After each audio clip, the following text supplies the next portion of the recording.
Cole Merritt had been walking the same field for 40 minutes when Rex stopped. Not a slowdown, a full stop. Four paws planted, head low, nose an inch from the frozen ground. Cole had seen Rex do this 11 times in 6 years of active work. Every single time, Rex had been right. The field was flat and empty in every direction.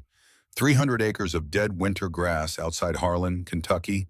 Nothing on it but a rusted water tower at the far end, and the kind of silence that only existed in places people had stopped caring about. Rex did not move. He pushed his nose lower and began moving in a tight counterclockwise circle. You The ready? specific pattern Cole had learned to read as, "I have found something, and I am making absolutely sure." Cole walked to him slowly and crouched down beside him. He put his hand flat on the frozen ground where Rex was circling and felt it. A rectangular steel edge buried just below the frost line. He pushed the dead grass aside with both hands and found the handle. He looked at Rex. Rex looked back at him with amber eyes that gave away nothing and everything at once. What was underneath that hatch was going to take Cole Merritt the rest of that winter to understand. And one thing he found down there, 60 feet below an empty field in eastern Kentucky, he was never going to be able to explain to another living person. Thank you for being here. Please subscribe and like this video. And before we continue, tell me, where are you watching from? Drop your city or country in the comments. I love knowing who's out there listening. Cole had come to Harlan County because of a name on a piece of paper, which was how most things in his life had started and how most of them had ended. He was a man in his early to mid-50s, built tall and lean with the quiet economic movements of someone who has spent a lifetime working. His brown hair, grown a little too long, was streaked with silver at the temples. His face was weathered and rugged, carved by the sun and by memories that were just as harsh. Yet his eyes held a deep, settled kindness that had survived everything. He pulled on his boots, the leather cracked and dark with use. He shrugged into his old brown leather jacket and left it unzipped, revealing the dark flannel shirt beneath. He had driven down from Nashville on a Tuesday with no particular plan, except to look at a piece of land he had been left in a will he didn't know existed, by a man he hadn't spoken to in 19 years. The man's name was Warren Purcell. He had been Cole's commanding officer at Fort Campbell in 1987, a lieutenant colonel who had the specific quality of stillness that Cole had since learned to associate with men who had organized their entire personalities around not discussing certain things. Purcell had never been loud. He had never needed to be. He had a way of giving a briefing in which he said exactly what was necessary and then stopped, and the stopping was somehow louder than anything that came before it. Cole had thought about that quality many times in the years since. He had served under other men who said too much and too little both, and he had come to understand that Purcell's silences were a kind of discipline, the same discipline he applied to everything. Cole had served under him for 2 years, been transferred, and not thought about him much after that. The demands of the years that followed were sufficient to crowd out most things that weren't immediately urgent. Then, 8 weeks ago, a letter had arrived at Cole's Nashville apartment from a law office in Harlan, Kentucky, informing him that Warren Purcell had died in October, that he had left no immediate family, and that he had left Cole Merritt a parcel of land, 312 acres outside the town of Harlan, along with a sealed envelope marked, "Do not open until you have walked the land with the dog." Cole had read that line 3 times. He had not owned a dog when he last saw Warren Purcell. He had not owned a bunny for most of his adult life. Though Rex had come to him 4 years ago, a retired military working dog, Belgian Malinois, 11 years old now, with a gray and white coat and amber eyes and a scar along his left flank from an incident in Kandahar that Cole knew about and did not discuss. Rex had been assigned to Cole through a veteran reintegration program, and Cole was the only handler who had specifically requested him. Everyone else had said the dog was too old, too set in his patterns, too difficult for civilian life. Cole had said, "That dog knows more than most people I've served with, and I would like to spend some time with him." They had given him Rex on a Tuesday afternoon, and Cole had driven home with the mom in the passenger seat and had not once questioned whether it was the right decision. In the 4 years since, he had not once questioned it. Rex had 3 speeds: working, resting and attending, and he moved between them without drama and without announcement. And Cole had come to organize his own days around the same structure, which had turned out to be a useful thing to have learned. The letter said, "With the dog." Warren Purcell had known about Rex. Cole did not know how. Rex was sitting in the passenger seat when Cole pulled off the county road and into the field. The January light flat and cold on the dead grass, and Rex had his nose at the window gap before the truck stopped moving. He did not wait for Cole to open the door. He stood at it. Cole had expected to walk the land, feel nothing in particular, and then open the envelope at some point. Rex had been working the ground before Cole had taken 10 steps from the truck. Not playing, not exploring, working, head down, the slow methodical sweep he used when he was building a picture of a space. He moved in a straight line toward the center of the field, and Cole followed him, his boots leaving the first marks in the frost. And he had not been watching carefully enough to notice when Rex's pattern changed. He noticed when Rex stopped. He had not mentioned the dog to the lawyer. He had not mentioned him to anyone. It was more that he had gotten into the truck, and Rex had gotten in beside him, and they had driven south the way they always drove. And by the time he thought about whether to explain it, they were already in Kentucky. The hatch was steel, military grade, recessed flush with the ground, and covered by a plate painted the exact color of dead Kentucky grass in winter. Not camouflaged exactly, more deliberately unremarkable, the way something looked when someone had been very careful about not wanting it noticed. It was approximately 4 feet by 3 feet. The handle was a recessed pull ring, the kind used on access hatches in bunkers and below-deck compartments. Standard Cold War construction. Cole had seen exactly this type of hatch twice before in his life. Once during a training exercise at an installation in Colorado in 1989, and once in a photograph in a declassified document he had been shown during a briefing in 1991 that he had kept in a box in various apartments ever since. He stood over the hatch for a long time with his hands in his jacket pockets. Rex sat beside him, shoulder pressed against Cole's left leg, looking at the hatch with the calm patience of a bond that had completed its job and was now waiting for the man to catch up. Cole crouched and cleared more frozen grass from the edges of the plate. The steel was cold enough that it burned slightly through his gloves. The hatch had been sealed from the outside. A padlock through the pull ring, heavy duty, rusted into the seam, which meant it had not been opened in a long time. But someone had been here recently. The grass around the hatch showed the faint, compressed marks of boot prints. Not fresh, maybe 2 or 3 weeks old, but clear and deliberate, one set, coming from the direction of the access road. Stopping at the hatch, not returning, Cole straightened and studied the boot prints for a moment. The stride was long and even, someone who walked with purpose and not with age. He looked at the access road and then at the tree line and then back at Rex, who was still looking at the hatch with the same settled patience as before. He had not moved in 4 minutes. Cole went back to the truck and retrieved the bolt cutters from behind the seat. He had carried bolt cutters in his truck for 11 years without ever needing them. He had kept them because his father had always kept bolt cutters, and because his father had always said, "You don't know what a day is going to ask of you until it asks." Cole had understood, eventually, that this was not advice about bolt cutters.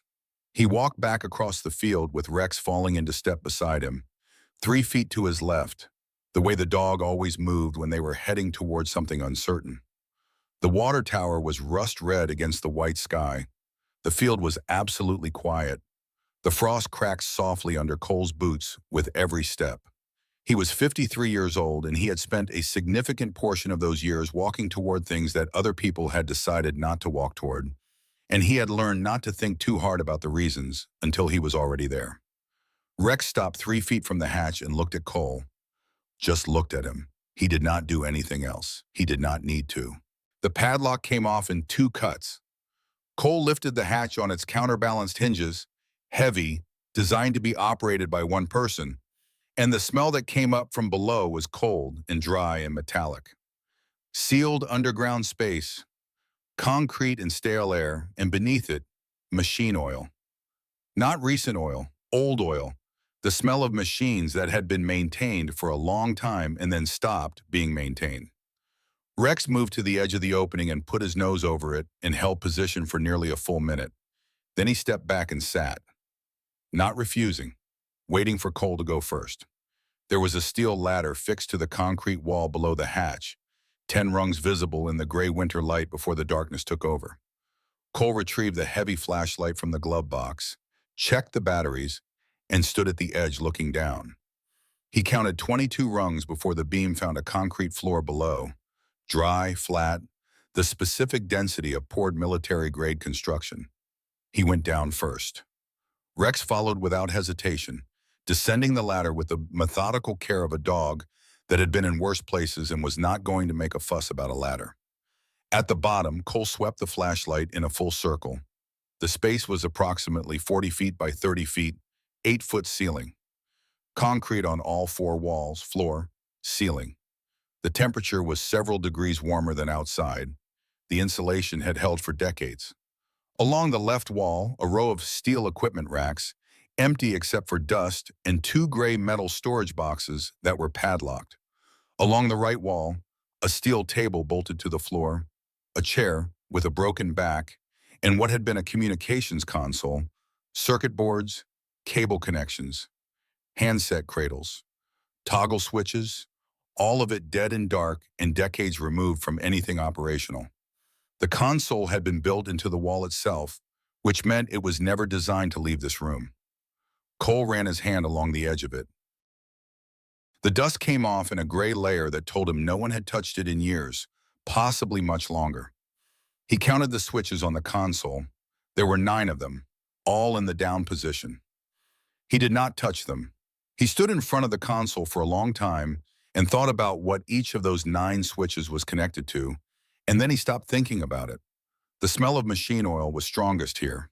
He thought about what it would have been like to stand at this console in November 1963 with a direct order in your ear and the 9 switches in front of you, and to understand with complete clarity what throwing them would mean, and to make the decision James Alderman had made.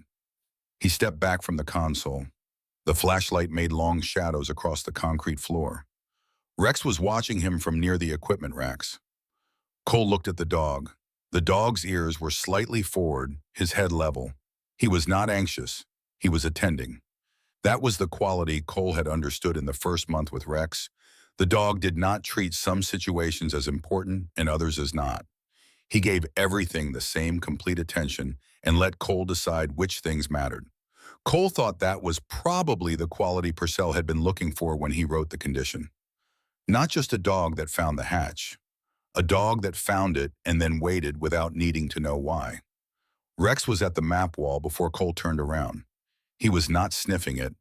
He was standing in front of it with his head level and his ears slightly forward, the posture Cole had learned to read as paying full attention.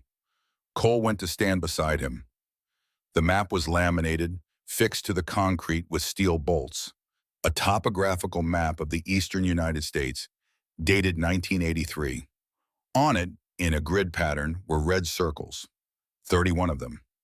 Each circle had a 4-digit code in black marker. Each circle marked a location. Cole recognized the pattern immediately. These were not target markers. They were site markers. Each red circle was a location where something had been placed or stored or built into the ground. One circle, in eastern Kentucky, bore a small additional notation, a black X in pen not printed.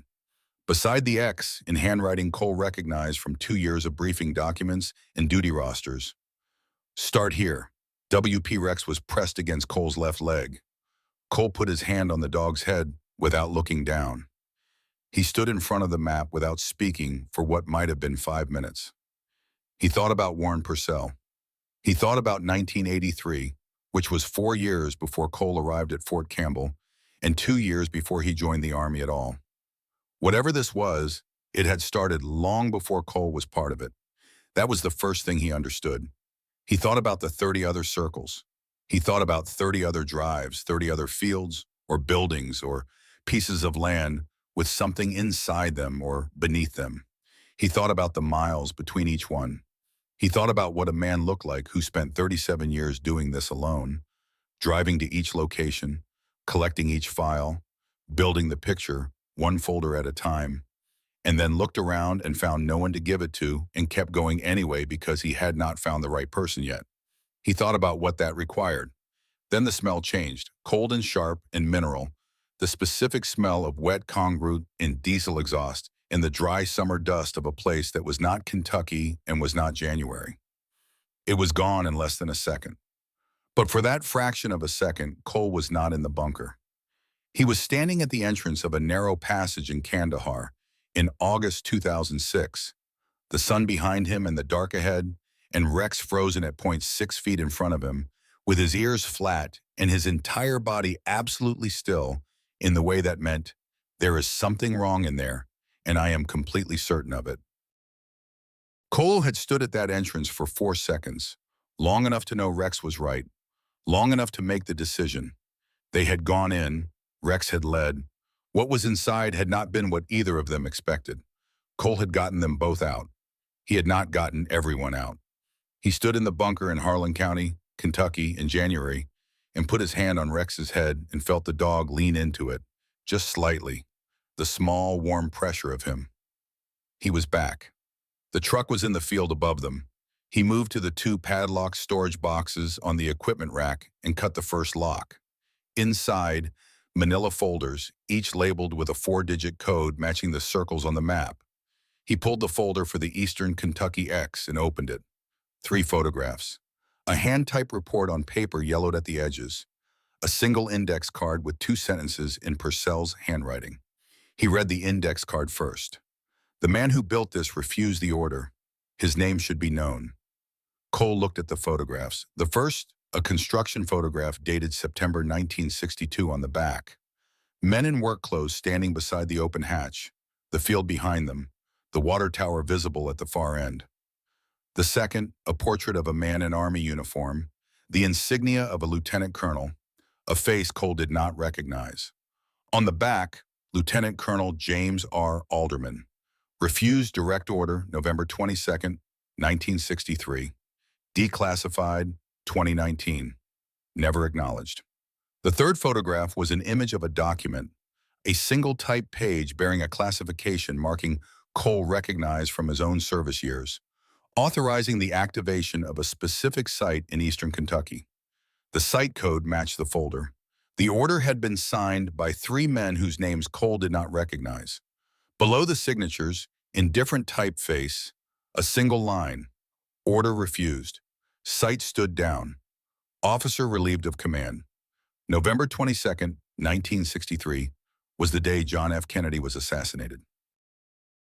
He looked at the typed report in the folder.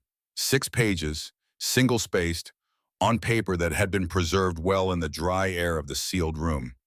The report was a technical summary of the site, construction specifications, communication protocols, command hierarchy, operational parameters. It had been written in the specific neutral language designed to remove all human content from a human situation. But in the margins, someone had written annotations in blue ballpoint pen, Purcell's handwriting, brief notations cross-referencing other documents, other sites, other dates. One annotation in the margin of page 3 said simply, see folder 1103. Another, on page 5, officer transferred to Fort Bragg 1964, retired 1978, died 2001. Someone had been tracking the people involved for decades. Cole stood in the underground room with the report in his hands and thought about Warren Purcell building these annotations one at a time over 37 years, cross-referencing, tracking, building the picture. He thought about what that patience required. He had 48 folders left to annotate that year. He had annotated them all before the following spring. The dates were in the corners. Cole put the report back in the folder and stood in the underground room one more time. He looked at the chair. He looked at the 9 switches. He looked at the map with his 31 circles. Cole stood in the underground room with the file in his hands, and Rex pressed against his leg and the map of 31 sites on the wall in front of him. He thought about what it meant to refuse a direct order on that specific day from men with that kind of authority. He thought about what it meant that the man who had refused it had been relieved of command and never acknowledged. He thought about Warren Purcell, who had spent 37 years collecting these files and had not gone to anyone, who had simply kept going, kept collecting, kept waiting, and had finally decided that Cole Merritt was the person to hand it to. If you've ever been handed something you didn't ask for, something that came with weight you didn't choose, you know something about what Cole was feeling in that moment. It wasn't fear. It was the specific gravity of a responsibility arriving without asking your permission. He had been underground for 26 minutes when the flashlight flickered. Not went out, flickered once, the specific warning of batteries making their final decision. Cole stood still and waited. The light steadied. He had maybe 30 more minutes, maybe 20. He moved to the second storage box. It was not padlocked. It was sealed with a strip of black electrical tape. He peeled it back. Inside was an envelope, white, sealed, with Cole's name on the front in Purcell's handwriting. Under his name, 3 words, "You were ready." He sat on the floor of the bunker with a back against the concrete wall and Rex across his legs and the envelope in his hands, and he did not open it immediately. He had learned in the past few years that some things needed a moment before you moved through them, not because of what might be inside, because of what you were before you opened them, which you would not be after. Rex was warm across his thighs. The concrete was cold through his jeans. The flashlight stood upright on the floor beside him, casting a even light. He sat with the weight of the room around him. The concrete walls, the dead console, the map with its 31 circles, and let himself understand what he was about to do before he did it. Cole opened the envelope. The letter was 4 pages. Purcell wrote the way he had always spoken. Economically, without decoration, each sentence doing exactly what it needed to do. Cole had read 2 years of his briefing documents and recognized the rhythm before he finished the first paragraph. Cole, if you're reading this, you found the hatch, which means Rex found it first. I knew he would. I knew you would follow him. That was the only part I was certain of. Cole read that paragraph twice. He thought about Rex sitting at the hatch for 4 minutes without moving, without being commanded into patience, without needing to be told what was required of him. He thought about the line in the law office letter, "Do not open until you have walked the land with the dog." He thought about how specific that instruction was. To know years in advance that Cole would have a dog, that the dog would be the right kind, that Cole would follow him without needing to understand why first. He thought maybe Purcell had not known any of that with certainty. Maybe he had written it as a condition rather than a prediction. If Cole Merritt came to this land and he had a dog and the dog found the hatch, then Cole was the right person. If the dog hadn't found it, the envelope would have waited in the box until someone else eventually came along who could meet that condition. Rex had found it. Cole had followed it. He turned the page. I spent 37 years collecting what's in those files. I started in 1986, the year I was first briefed on what these sites were built for and why one of them was stood down in November 1963. I was told the information was classified and would remain so. I was told the officer who refused the order had been appropriately handled and that the matter was closed. I was also told that if I pursued it further, I would be handled the same way. I was 34 years old. I had a career and a family, and I made the calculation that most men make in that situation. I chose the career. Cole stopped reading. He looked at the map across the room. He thought about being 34 years old and making that calculation. He had made different calculations at different ages and was not certain he would have made a better one at 34. He thought about the men he had served with who had made the same calculation and spent the rest of their lives carrying the weight of it in different ways.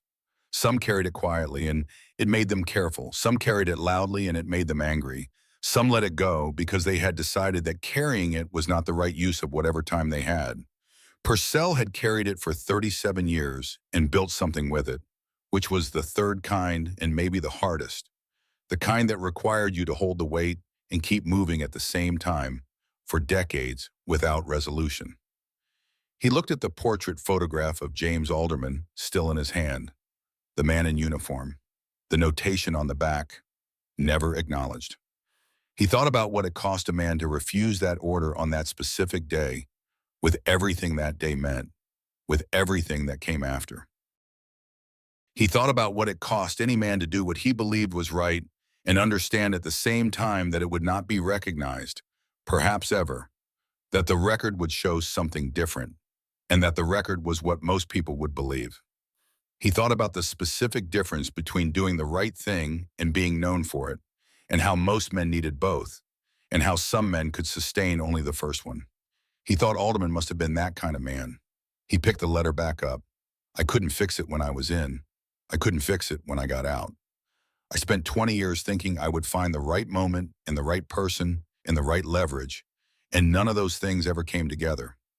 What I found instead was that the men who gave the order in 1963 were dead, and their sons were in different positions now, and the institutional memory of what had happened had been distributed across 31 sites in a classification system specifically designed to ensure that no single person could ever assemble the whole picture, except that I had assembled it. And then I got sick, and I understood that the moment I had been waiting for was not coming, and I had to decide what to do with what I had. Rex shifted on Cole's lap and put his chin on Cole's knee and looked up at him. Cole put his hand on the dog's head and held it there. He sat with the weight of what Purcell had been carrying for 37 years and thought about the difference between a secret that needs to be kept and a truth that needs to be known. He thought about a woman named Ruth, 79 years old, who had lived for 6 decades with the wrong version of her father's life. He thought about what that did to a person, not the knowing that something had been hidden, because she didn't know that, but just the living with the version you were given. The carrying of a story that was wrong in ways you could not see because you had never been shown the other one. He thought about what it would mean to her to see the document. He thought about whether it would feel like relief or like grief or like something that had no name yet.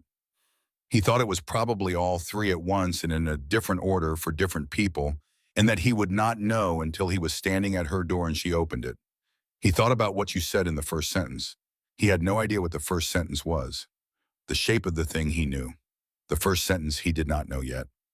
He thought about something Purcell had said once during a briefing in 1988 that Cole had not thought about in years. They had been reviewing an incident report, a situation where a decision had been made correctly but expensively, where the right outcome had required a cost that wouldn't show in any after-action summary. Purcell had looked at the report for a long time and then said, "The record never shows what it cost. That's not what records are for." Cole had written it down on the inside cover of his notebook and not thought about it again until this moment, sitting 60 feet underground in Kentucky with a folder in his hands and a dead man's letter in his pocket. The record never showed what it cost. James Alderman's record showed relieved of command, which was accurate in the narrowest possible sense. It did not show what had been decided in this room in November 1963 or what the alternative would have been. It did not show that the decision had been the right one. It did not show that the man who had made it had spent the rest of his life carrying a version of himself that his own daughter did not recognize because she had only ever been given the record. Cole sat with that for a moment. He thought about Warren Purcell sitting in whatever room he had been in when he got the diagnosis and deciding what to do with 37 years of folders.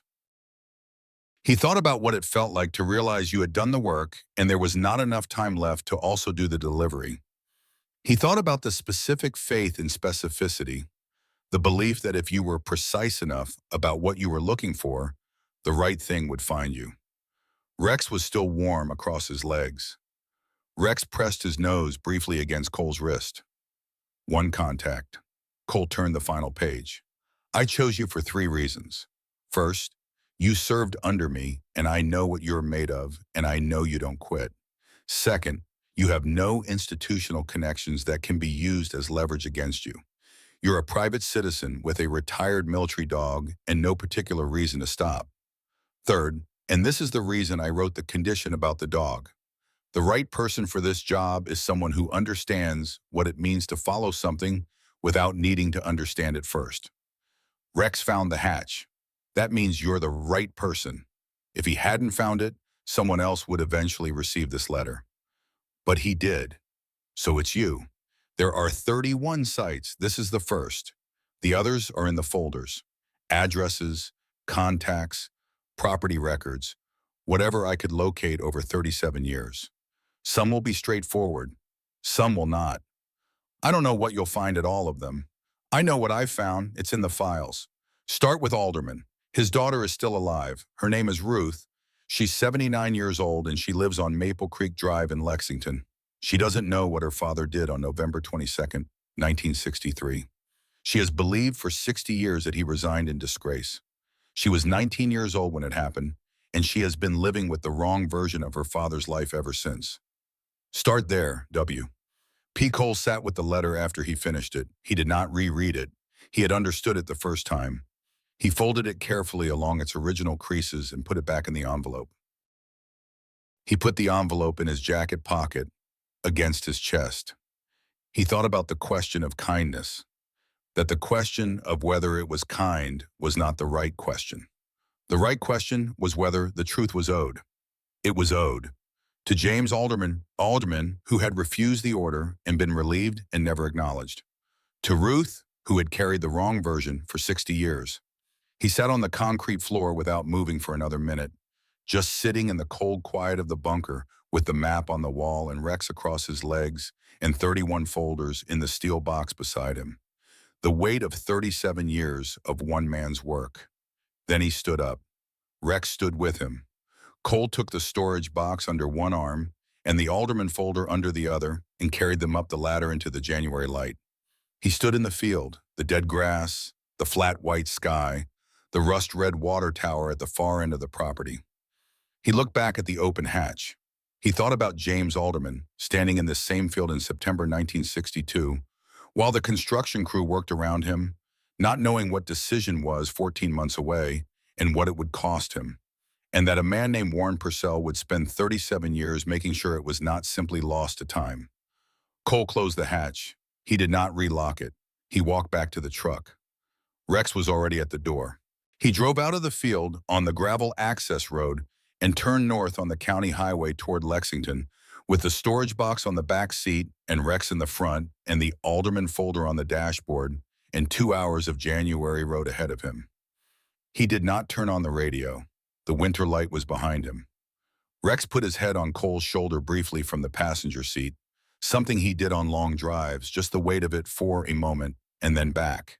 And Cole reached up and put his hand on him without taking his eyes off the road. He thought about James Alderman. He thought about what a man looked like in the moment before he made a decision like that one, whether he hesitated, whether he calculated, whether he thought about his career and his family and the men who had signed the order. Cole thought it was probably none of those things. The men he had known who refused orders like that rarely agonized. They simply found themselves at a line they could not cross. It was not courage in the way people talked about courage. It was more like an inability. He thought about 30 other folders on the back seat. He thought about 30 other drives to 30 other locations. Some of them fields like this one, some of them buildings or towns, or pieces of land he had no picture of yet. He thought about what Purcell had written. Some will be straightforward, some will not. He thought that was probably the most honest thing anyone had said to him in a long time. Rex settled in the passenger seat with his head down and his eyes open, watching the road the way he watched everything. Not anxiously, just steadily, attending to what was there. Some things you found by accident in empty fields on January mornings because a retired dog decided to stop walking and put his nose to the frozen ground.